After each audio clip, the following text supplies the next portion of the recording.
Good morning. Welcome to another episode of Feed Me Friday. I got a lot to talk about today, but first, how's everyone doing? I know there's like colds going around again, and thankfully they have missed our house so far, right? Yeah, who knows? Anyway, someone was saying yesterday that that's way too much butter. I always add butter at the end too, but like to start, I always try to start with like 10 grams and then, go from there.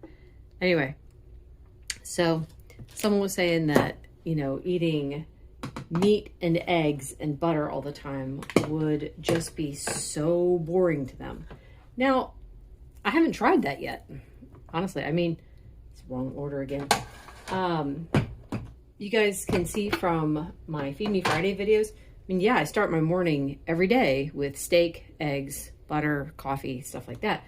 But I don't have that all the rest of the day. And actually, I don't know if I could. I love this for breakfast, but I want something else for lunch and dinner. So I'm not going to have this 3 meals a day. Now, granted, some people that are doing that are having just like the beef, butter, bacon, and eggs, often they're only having like 1 to 2 meals a day. So for them, it's not that big of a deal just to have, a big pile of it and then that's it. And then they don't have to worry about it for a long time. I'm not someone who fasts. I'm not someone who can put up with having a massively full stomach. So I do not want to go that route. But anyway, I was thinking about like variety and stuff. And for the past over a week, I think it's been, I've been having like the beef ricotta bake that I make. And that's delicious. I don't really get tired of it because, again, I'm not having it 3 meals a day. If I was, I would be done. That'd be it for me. So, but because I've been having it off and on for the last like 7 days, it doesn't make any kind of difference. So it's fine. We went to a tournament on the weekend. We weren't playing in it. It was like the Major League Table Tennis tournament. That was a lot of fun. It's amazing to watch these people play like up close and personal. And I mean, when you understand what's involved in the sport and then you're watching these guys play and you're right there and right in front of them, it's just incredible. So much fun. Also want to point out, these are cheesy scrambled eggs, in case anyone's wondering. So, I'm just going to throw it all in the pan this morning. I don't have a lot of fat to try to crisp up. I'm going to go wash my hands. I'll be back, and then I got to tell you guys something. This is Cinnamania coffee by Dunkin' Donuts. Got a tablespoon of butter, tablespoon of heavy cream, scoop collagen, and a few dashes of salt. All right, so here's something that I wanted to share that I thought was interesting. I had these ideas for posts that I want to put in our Conquering Diabetes group, right? And as I start to type it up, I'm like, oh, well, this idea goes against the standard information that everyone has. So let me post a link to that information. So I will look it up, find what I need, and I'm like reading over to make sure that it's understandable. And then I'm like, well, I better include this too. And now I've got to go find another link. And oh my goodness, how about this thing here? Now I got to go find something else. And pretty soon, it's just becoming this really long post. And I'm like, all right, maybe this should not be a post. Maybe this should be a video. So I started doing that rather than trying to post these massively long things. Videos are a lot easier and faster. So it's like 7 minutes of reading goes by a lot quicker in a video. But I noticed that I can't, in the glycemic index video that I just posted this week, instead of having it all typed up, I had like just some notes and stuff. And there's definitely a difference in that versus the 10 ways that diabetics are set up to fail. So it's like if I have it typed up and I can read it, it goes much more smoothly than if I just have notes and I'm trying to like succinctly put the information. So I'm working on a new one. I'm hoping to get it posted next week about cholesterol because, oh my goodness, there's just so much information. If you've been on this diet for any amount of time, I'm sure you've heard the argument, well, what about cholesterol? Doesn't eating this way cause your cholesterol to go up? And, also if you've been doing this diet for a while and you've listened to all the normal guys like, Dr. Berry, David Feldman, even David Diamond and stuff like that, if you've listened to them, then you know that high cholesterol is not enough to cause concern. There has to be more factors in there for you to be concerned. But I didn't want to post a video saying, don't worry about cholesterol unless I had all the information put together. And even then, I can't say, don't worry about cholesterol, because that's not the right thing to say. It's, here's the information. You decide if you're going to worry about cholesterol or not. I can't tell people don't worry about it, because that's just, I don't like that idea. So it's like I'm fine, telling people don't worry about fat or something like that, but I can't say don't worry about cholesterol. There's just too much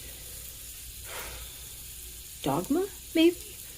But before, just to give you guys a hint real quick, before I post the video, I'll tell you guys this ahead of time. So you've got, I've always been asking the question then, if we're not supposed to worry about cholesterol because if it goes high, if we're not supposed to worry about this or that, why are the doctors worried about it? So here's the thing. So cholesterol going up indicates that there's possibly damage. There's lots of reasons that your cholesterol could go up. But if your cholesterol is high, that could indicate that there is damage going on. So if there's damage going on, shouldn't you treat the damage? Bringing down the cholesterol, you're stopping the body's natural healing process. And you're depriving other parts of the body from getting the cholesterol it needs. And let me tell you, cholesterol is needed throughout the entire body. So my husband's a pharmacist, and we've been talking about this, and I'm actually going to read my information before I post it, just to make sure that I've got it in order and I make sense. And if I make any mistakes, I want him to tell me. So, what was I going to say? I was just fascinated by, as I'm doing the research, I'm fascinated by all the things that cholesterol does. And then going back again to that idea of your cholesterol is high, we need to lower it. Well, why? Why do you need to lower the cholesterol? How does that help to lower the cholesterol? So here was another thing real quick. I'll put this out there. Butter. Everyone's like, oh, yeah, butter, it's going to cause a heart attack. You eating all the saturated fat, it's going to cause a heart attack. Here's the thing. There is no link between saturated fat and heart disease. You can look that up yourself. It's not there. Here's where they're making the link. Saturated fat is full of cholesterol.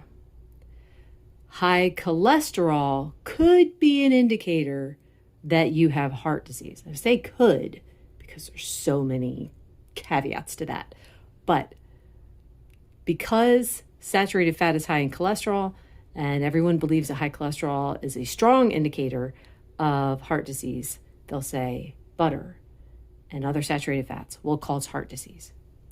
So you see, but again, I'll see if I can take a screenshot and I'll post it for you guys, or maybe I'll post a link in the description, that saturated fat is not linked to heart disease. So anyway, yeah, it's going to be a long video. Not today, but yeah, when I end up doing it. But that's it for now. I'm going to get my mold and salt and add some of that, and that'll be it.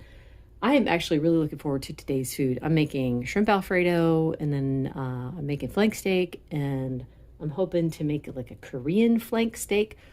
We'll see. This is lunch. It's going to be cheesy scrambled eggs. I was going to do the shrimp Alfredo, but I had to take my mom to a doctor's appointment, and it ran a bit longer than I wanted it to. So there's lunch. Pizza, scrambled eggs. It's going to be amazing. I wanted to do it because every time I make this, which is like chicken and sauce and cheese, every time I make this for my daughter, I want to have it. So yeah, this is close enough. And then I've got my coffee, all the same stuff as this morning. It's the, I think it's the vanilla bourbon coffee from Fire Department Coffee. Plus, I mixed in another flavor just because, wow, the vanilla bourbon is powerful. Anyway, that's it for now. Dinner is shrimp Alfredo, and I threw in some little tomatoes to go along with it. Recipe link will be in the description. And a cup of coffee. This is still working my way. Actually, no, this is a new flavor. Caramel Butter Crunch Decaf by Christopher Bean Coffee. All the same stuff as this morning, except I added an extra tablespoon of heavy cream. So I've said before how I weigh like all of my food. This is one of those meals that I could easily overeat. I could just eat an entire bowl full and still go back for seconds. So I definitely have to do portion control, because even if I did eat as much as I wanted to, I would be sick the rest of the night. So this might be all I have for today. I'll let you guys know later. Yeah, there was no room for any food after that. So that is it. Thank you so much for watching. This video is brought to you by my faith in the Lord Jesus Christ, who has everything you need and nothing you don't. Bye-bye.